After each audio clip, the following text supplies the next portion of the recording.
আশুলিয়ায় gas সংকটের খবর জানাতে যুক্ত হচ্ছেন সহকর্মী জাহিদুল ইসলাম অনিক।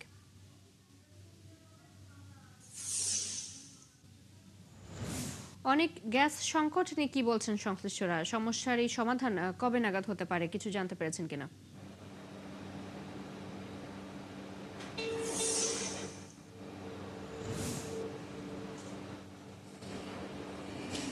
যদি আপনাকে জানিয়ে রাখি, আসলে কিন্তু একটি শিল্পাঞ্চল এলাকা, টানা বেশ কয়েকদিন যাবৎ গ্যাসের যে সংকট সেটির প্রভাব কিন্তু শুধু সিএনজি ফিলিং স্টেশন নয়, ইতিমধ্যে কিন্তু আমরা দেখেছি সেটি কিন্তু কল কারখানাও কিন্তু প্রভাব পড়তে শুরু করেছে।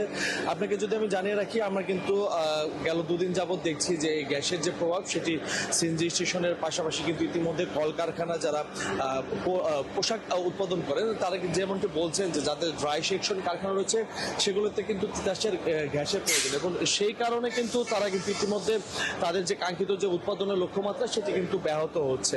তারা যে বিষয়টি জানিয়েছেন, যেহেতু বিদেশ থেকে তাদের ভাইয়েরা এখানে কাজের উৎপাদনের জন্য পোশাক দেওয়া হয়, সেই পোশাক যদি সময় মতো তারা ডেলিভারি না করতে পারে সেই ক্ষেত্রে কিন্তু তাদের উৎপাদন ব্যাহত হতে পারে, এমনকি কিন্তু আমরা জানতে পেরেছি। আমি যদি এখানে একজন ড্রাইভারের সাথে কথা বলি, যে এই যে কতক্ষণ অপেক্ষা করা লাগলো এই গাড়ির গ্যাস নিতে এবং কি সমস্যা হচ্ছে? এখন বর্তমানে গ্যাসের প্রেশার খুব কম থাকে। এখন মিটারে দেখা যায় যে 200 প্রেশার, গাড়িতে বাজাইলে প্রেশার থাকে হলো 100 120 এরকম। এই কারণে গ্যাসের চাপটা কম থাকে, গ্যাস পাওয়া যায় না। সিরিয়াল মোটামুটি 2 দিন হলে একটু কম পাচ্ছি কন্টেনার না দেওয়ার কারণে। আচ্ছা, আপনি তো এখানে পাম্পে নজল ম্যান, জি। পরিমাণ প্রেশার আছে কম বেশ কি কারণে হচ্ছে? আমাদের লাইনে গ্যাস নেই, 80 প্রেশার আছে, সর্বোচ্চ 100 ওঠে।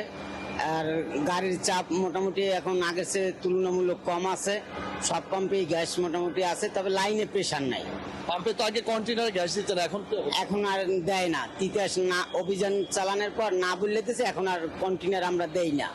যেমনটি দেখছেন চৈতি, ইতিমধ্যে কিন্তু এই যে পাম্পটিতে রয়েছে সেটিতে কিন্তু দেখতে পাচ্ছেন যে দীর্ঘ যে প্রাইভেট কার যে সারিটি সেটি কিন্তু রয়েছে। আপনাকে যদি জানিয়ে রাখি যে তো আশুলিয়া শিল্পাঞ্চল এলাকা এবং এখানে কিন্তু আবাসিক এলাকাও রয়েছে। আমি আজকে অনেকজনের সাথে কথা বলেছি যারা এখানে পোশাক শ্রমিকরা রয়েছেন, তারা কিন্তু সকালে তাদের যে রান্নাবান্নার কার্যক্রম সেটিতে কিন্তু তারা ঠিকমতো গ্যাস না পাওয়ার করে কিন্তু অনেকেই কিন্তু বাসা বাড়িতে কাজ করতে পারেননি।